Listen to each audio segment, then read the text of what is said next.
इसके last lecture में हमने भारतीय राष्ट्रीय आंदोलन पूरा कंप्लीट कर लिया है। उसके बाद कुछ जो इस आंदोलन के दौरान कुछ महत्वपूर्ण सेशन हुए कांग्रेस के, वो हम लोग देखेंगे। और कांग्रेस की स्थापना हमने कैबिनेट मिशन 1946 में आया, उसके बाद 1947 में भारत स्वतंत्रता अधिनियम आया, लॉर्ड माउंटबेटन प्लान पे आधारित। ये सारी चीज़ें हमारी कंप्लीट हो गई हैं, ये हम लोग कंप्लीट कर लेंगे। उसके बाद एक और लेक्चर होगा 1857 का, 1857 की क्रांति का, और उसके बाद जो महत्वपूर्ण घटनाएं इस दौरान हुई है वो, तो 2 लेक्चर में और हमारा पूरा ये कंप्लीट हो जाएगा 1857 से 1947 तक का। तो हम लोग शुरू करते हैं कांग्रेस के सेशन का। कांग्रेस का स्थापना, भारतीय राष्ट्रीय कांग्रेस की स्थापना। तो भारतीय राष्ट्रीय कांग्रेस की स्थापना 28 दिसंबर 1885 में हुई थी ए.ओ. ह्यूम द्वारा। ये बहुत बार आपने पढ़ा होगा, ए.ओ. ह्यूम, ये नाम। एलन ऑक्टेवियन ह्यूम ने इसकी स्थापना की थी।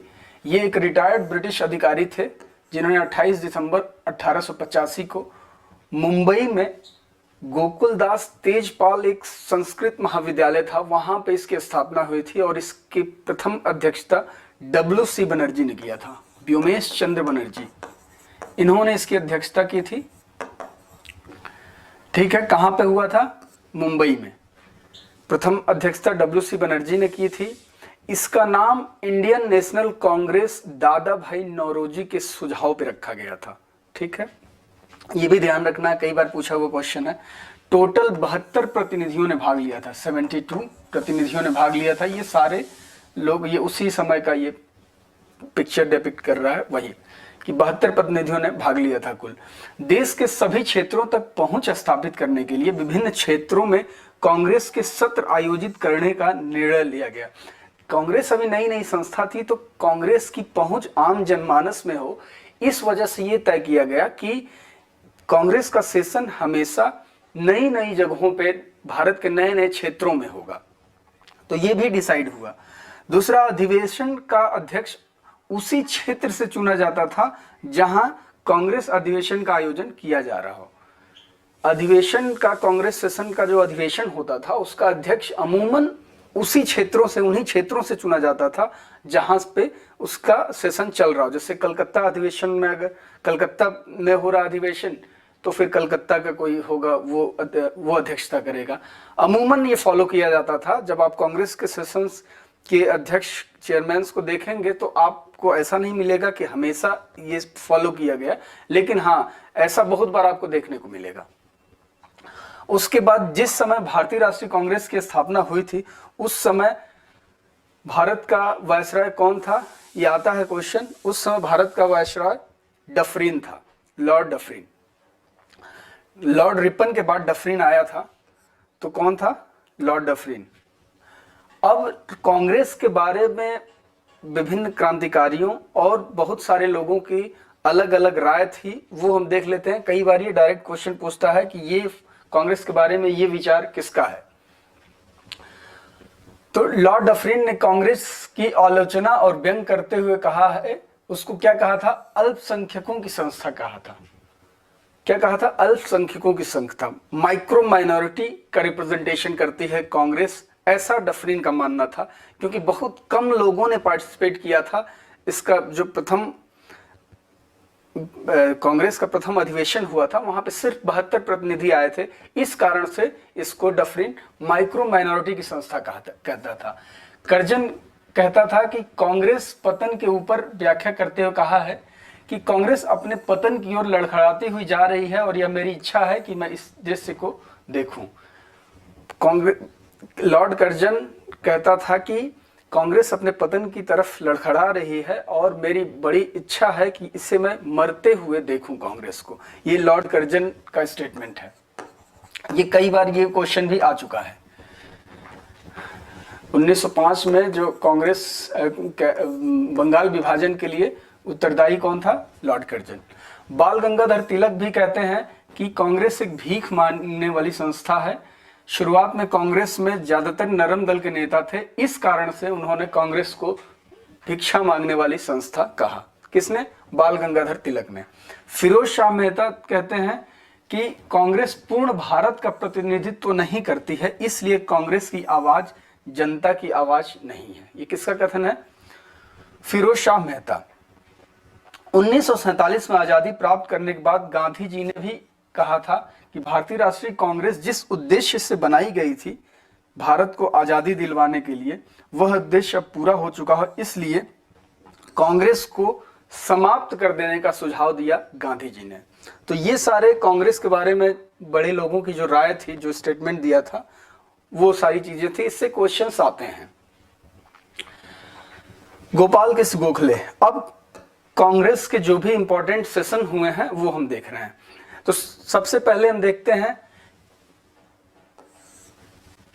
कांग्रेस की स्थापना के बाद 1885, 1885, 86, 87, 88 इसमें लगातार कौन कौन अध्यक्ष रहा वो हमको जानना होगा पहले। उसके बाद जो इंपॉर्टेंट सेशन है वो देखेंगे। तो 1885 में तो अभी हमने देखा अधिवेशन कहां पे हुआ?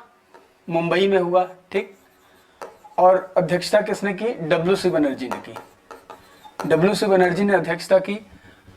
व्योमेश चंद्र बनर्जी ने 1886 में हुआ कहां? कलकत्ता का अधिवेशन हुआ। और कलकत्ता में अध्यक्षता किसने की? दादा भाई नौरोजी ने की। दादा भाई नौरोजी ने की, ठीक।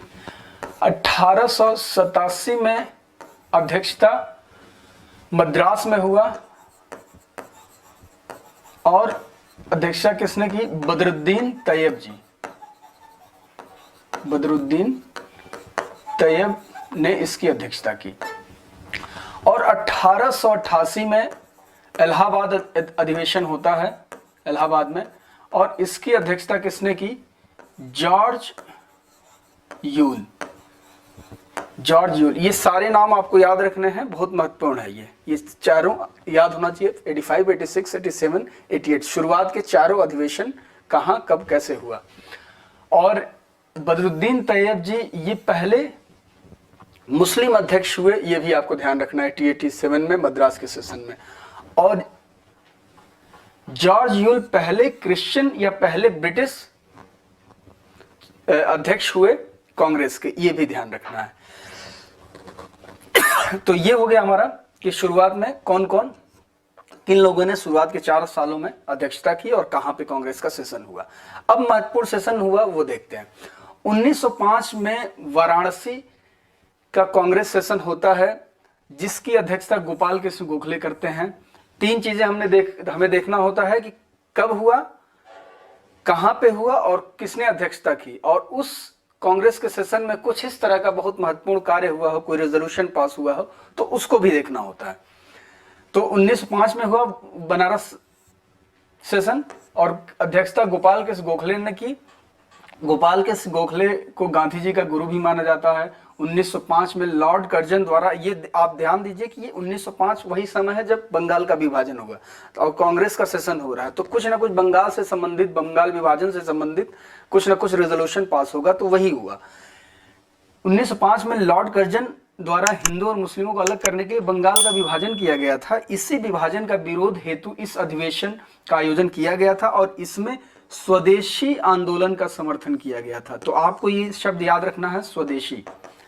तो कई बार ये क्वेश्चन आया हुआ है कि स्वदेशी शब्द का सबसे पहले कांग्रेस के सेशन में कब प्रयोग हुआ है, तो 1905 के बनारस अधिवेशन में, जिसकी अध्यक्षता गोपाल कृष्ण गोखले ने की थी। दूसरा उसके बाद महत्वपूर्ण है 1906 का कलकत्ता अधिवेशन। इसमें फिर दादा भाई नौरोजी अध्यक्षता करते हैं कलकत्ता के अधिवेशन में। इसमें 4 प्रस्ताव पारित होते हैं। कौन कौन 4 प्रस्ताव पारित होते हैं? स्वराज का, बहिष्कार आंदोलन, स्वदेशी और राष्ट्रीय शिक्षा का। इसमें एक चीज ध्यान दें कि एक बार क्वेश्चन ये दे दिया था यूपीएससी में, यूपीपीसीएस में भी, कि स्वराज का सबसे पहले प्रयोग कब किया गया था और स्वदेशी का। तो स्वदेशी 1905 के कांग्रेस अधिवेशन में और स्वराज का किसमें? 1906 में। ठीक है, तो ये ध्यान रखना है। इसको ऊपर नीचे भी ऑप्शन में दे देगा तो हमें कंफ्यूज नहीं होना है। इसमें जो 1906 का हुआ, 1 साल पहले बंगाल विभाजन हो चुका था, तो 1906 में ये कांग्रेस सेशन हुआ, तो उसमें स्वदेशी के साथ साथ और भी चीजें हुई, बहिष्कार आंदोलन, स्वराज, राष्ट्रीय शिक्षा के लिए भी रेजोल्यूशन पास हुआ, और इसी के तहत नेशनल काउंसिल फॉर एजुकेशन का भी गठन हुआ। ठीक है, तो दादा भाई नौरोजी से कुछ इंपॉर्टेंट मतलब इससे रिलेटेड कुछ इंपॉर्टेंट फैक्ट देख लीजिए कि ये इन्होंने एक किताब लिखी, poverty and un British rule in India, जो बहुत महत्वपूर्ण किताब है। इनकी सबसे महत्वपूर्ण कृतियों में से एक ये है। इसमें इन्होंने ड्रेनेज ऑफ वेल्थ का सिद्धांत दिया, ड्रेनेज ऑफ वेल्थ, जिसमें ये कहते हैं कि भारत का धन ब्रिटेन में जा रहा है। इस कंसेप्ट को इन्होंने एस्टेब्लिश किया। किसने? दादा भाई नौरोजी ने। इसमें इन्होंने बहुत सारी चीजें मतलब शुरुआत इनकम की, जो नेशनल इनकम कैसे कैलकुलेट करते हैं, इसका बेसिक सर्वे करके इन्होंने सबसे पहले इस पे काम किया था, नेशनल इनकम पे। उसी में ये सिद्धांत इन्होंने निकाला था कि ड्रेनेज ऑफ वेल्थ का सिद्धांत। उसके बाद सूरत का अधिवेशन होता है, 1907 का सूरत अधिवेशन, जो बहुत इंपॉर्टेंट है। सूरत का अधिवेशन, इसमें कांग्रेस विभाजित हो जाती है दो दलों में, गरम दल और नरम दल।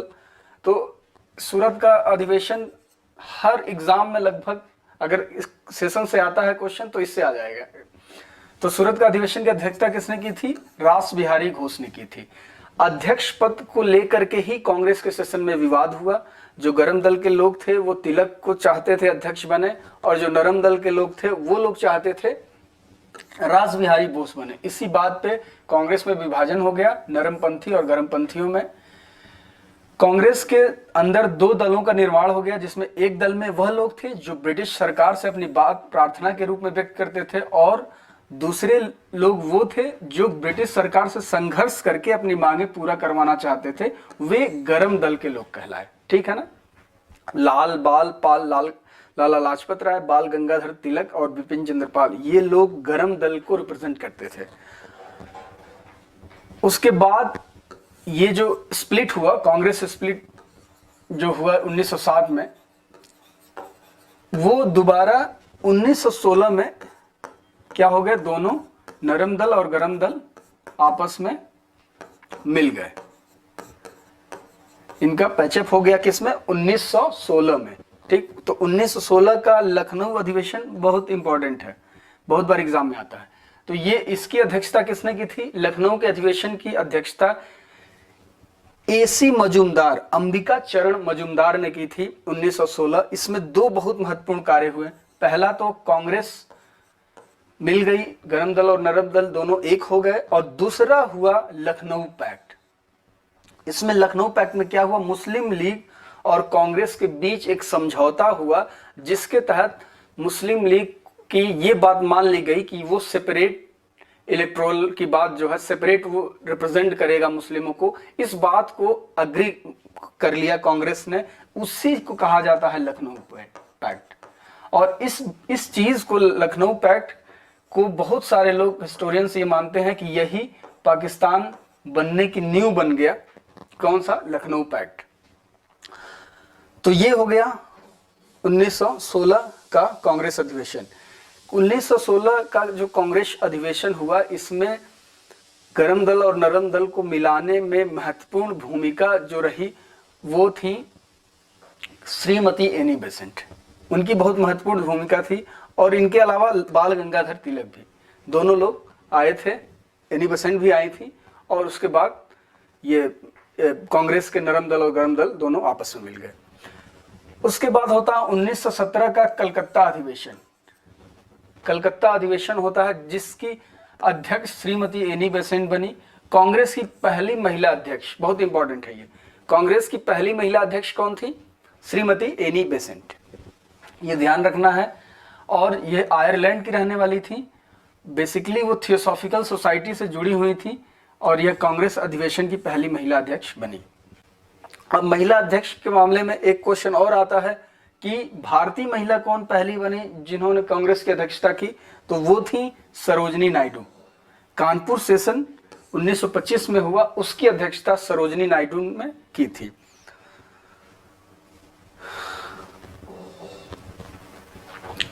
उसके बाद एक बहुत महत्वपूर्ण अधिवेशन है 1924 का बेलगांव अधिवेशन।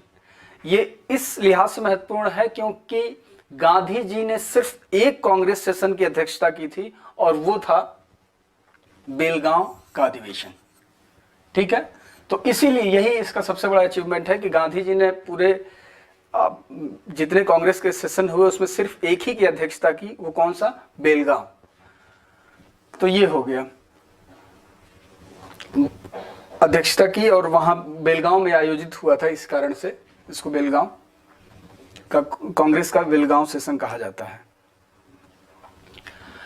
फिर होता है 1929 का लाहौर अधिवेशन। ये बहुत इंपॉर्टेंट है। 1929 का लाहौर अधिवेशन होता है जिसकी अध्यक्षता पंडित नेहरू करते हैं।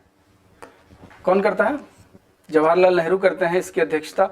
और ये वही सेशन है जहां पे पूर्ण स्वराज्य का प्रस्ताव पारित किया गया।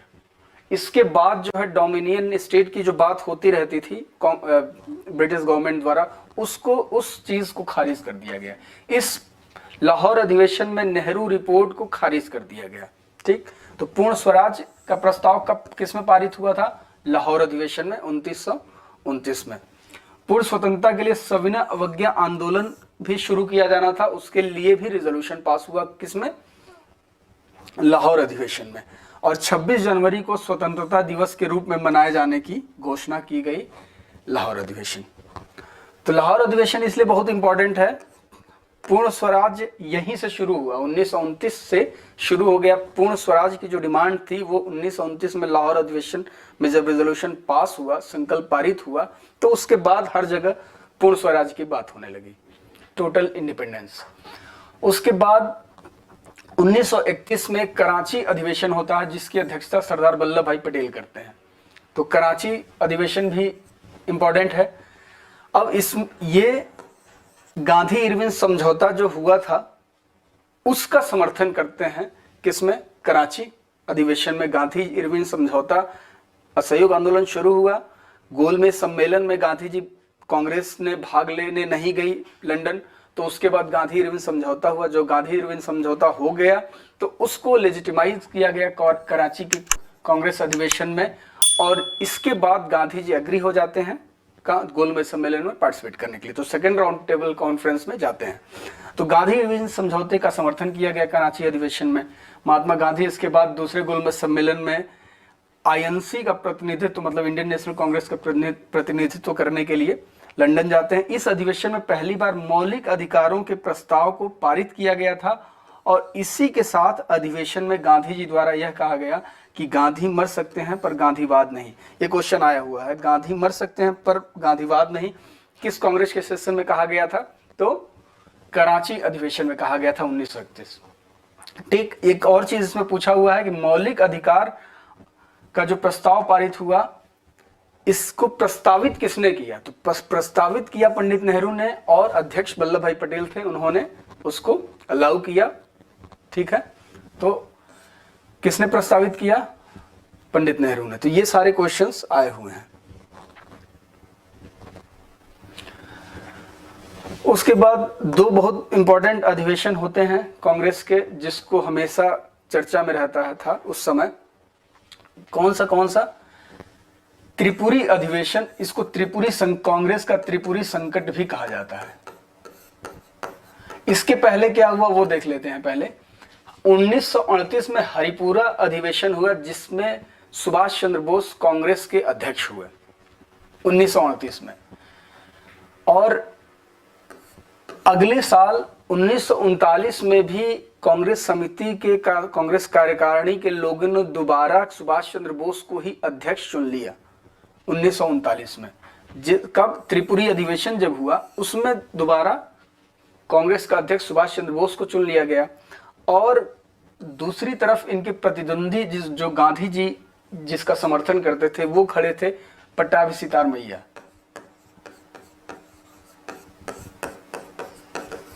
अब इनका ये हार गए पट्टाभी सितार मैया। तो इस चीज गांधी जी को बुरा लगा और गांधी जी ने कहा कि पट्टाभी का हार मेरी हार है।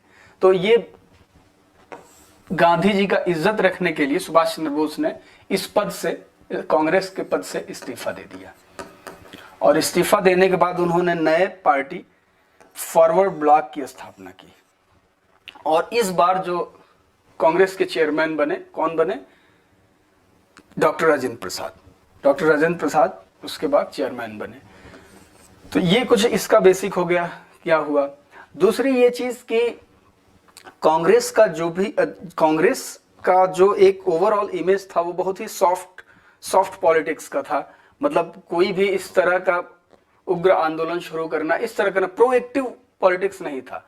और सुभाष चंद्र बोस थोड़ा लेफ्ट लीनिंग थे, ये लोग प्रोएक्टिव थे कि कोई इस तरह काम करना, कांग्रेस को पूरे जगह फैला देना है और उग्र आंदोलन करना है।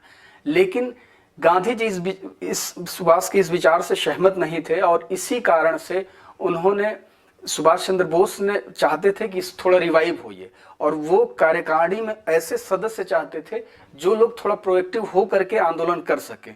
तो गांधी जी द्वारा, सुभाष चंद्र बोस द्वारा कहा गया गांधी जी को कि आप लोग बताइए कैसे, कौन कौन सदस्य होगा। लेकिन गांधी जी चूंकि ये चाहते थे कि जो लोग सदस्य हैं, जो अहिंसा की फिलॉसफी में विश्वास रखते हैं, सिर्फ वैसे ही लोग हों। तो सुभाष चंद्र बोस को जब ये लगा कि इस वजह से गांधी जी नेतृत्व नहीं करेंगे आंदोलन का, तो उन्होंने त्यागपत्र दे दिया इस कारण से।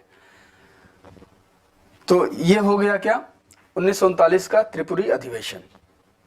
फिर होता है 1946 में, जो महत्वपूर्ण है वो हम लोग कर रहे हैं। वैसे तो हर साल होता था कांग्रेस का अधिवेशन। 1946 में मेरठ का अधिवेशन होता है, जेबी कृपलानी अध्यक्ष थे। ये आजादी से पहले का आखिरी सत्र था कांग्रेस का। लास्ट कहां हुआ? मेरठ में हुआ, जिसकी अध्यक्षता जेबी कृपलानी ने की थी। जेबी कृपलानी ने की थी अध्यक्षता 1946 में। आजादी के पहले का सत्र, ये कई बार पूछता भी है कि जेबी कृपलानी स्वतंत्रता के समय आईएनसी के अध्यक्ष थे। कई बार पूछता है कौन अध्यक्ष था स्वतंत्रता के समय, इंडियन नेशनल कांग्रेस का अध्यक्ष कौन था? तो आचार्य जेबी कृपलानी थे।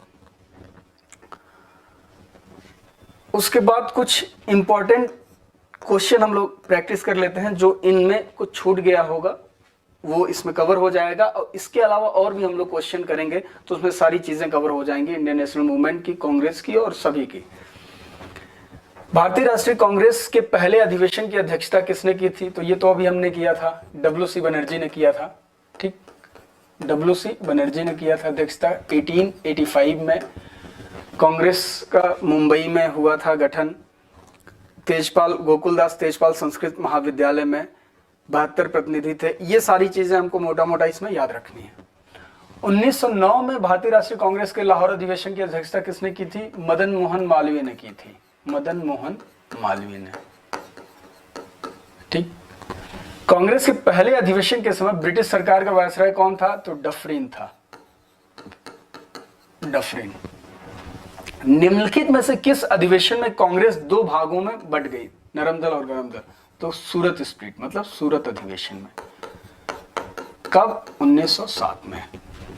निम्नलिखित में से कौन पहला ब्रिटिश था जिसने भारतीय राष्ट्रीय कांग्रेस की अध्यक्षता की? तो पहला ब्रिटिश कौन था? George Yule. या ये भी पूछता कि पहला क्रिश्चियन कौन था, तो भी यही होता आंसर। ठीक, कहां? इलाहाबाद अधिवेशन में। इलाहाबाद अधिवेशन हुआ कहां, कब? 1988 में। ये सब याद रखना है। भारतीय राष्ट्रीय कांग्रेस के किस अधिवेशन में पूर्ण स्वराज के लिए प्रस्ताव पारित किया गया था? तो लाहौर अधिवेशन में किया गया था, 1929। पंडित जवाहरलाल नेहरू उसके अध्यक्ष थे। भारतीय राष्ट्रीय कांग्रेस के किस अधिवेशन में वंदे मातरम का पहली बार गायन हुआ था? तो कब हुआ था? 1896। रहीमतुल्लाह सयानी,